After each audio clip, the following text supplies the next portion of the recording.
Time can either help us or hurt us. It can be our friend or it can sure be our enemy. And that is particularly the case when we're talking about our money.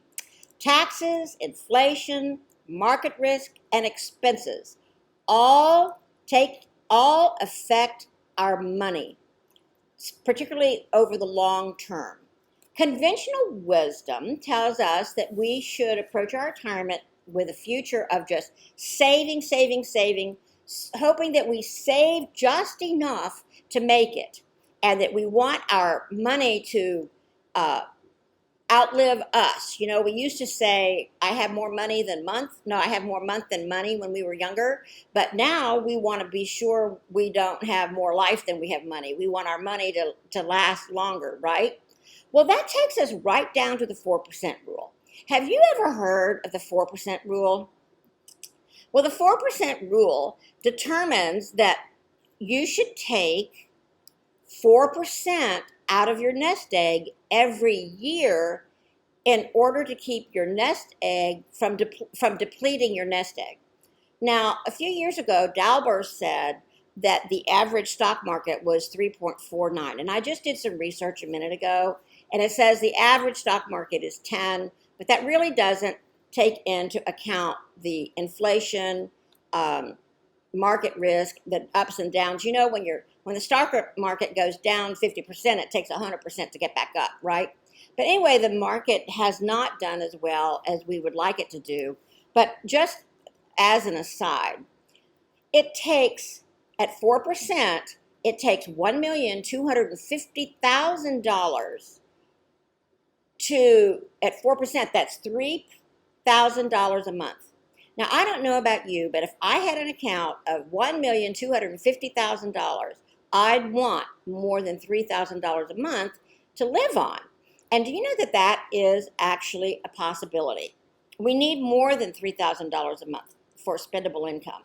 I used to think that expenses got less the older you got, but then after I was around my parents as they were getting older, I realized that their expenses really got higher because we had to have more help. And they had, you know, they're just more expenses when you're older than there are when you're younger and healthy.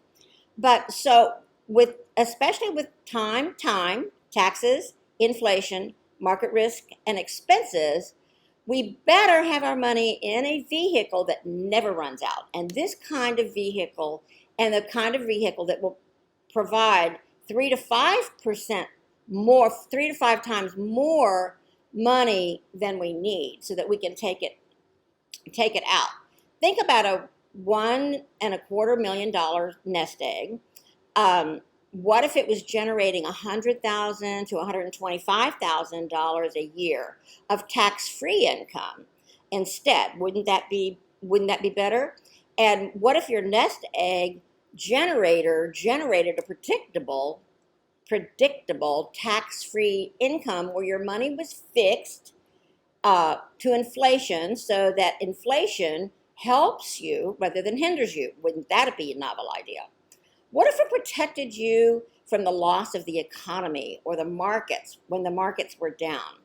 This means that your nest egg doesn't turn upside down and run out of power. It just continues to generate tax-free income for life. And it will continue for many generations, for your lifetime, for your children's lifetimes, for your grandchildren's lifetime, and for perpetuity if that's what you would like. You don't have to outlive your money. And you don't have to outlive your wealth, but instead you can pass it on to your loved ones, to your spouse, your children, your grandchildren, great-grandchildren, whoever else, you know. And instead of being taxed on every dollar that comes out, like in an IRA, when you know your money going into an IRA is tax deferred, it's growing tax deferred, but you're going to start paying taxes on it coming out. But what if your income was tax-free? Now, wouldn't that be fun? Wouldn't that be better? And your money wouldn't be exhausted that way. So the only way to save and invest is to reduce or eliminate your debt and to start making your money work for you instead of you working for it, you want to get your money into a vehicle that will grow tax-free, that you can take it out tax-free, and so you can have a nice income when you retire. So follow me if you need more, and I hope that that was helpful.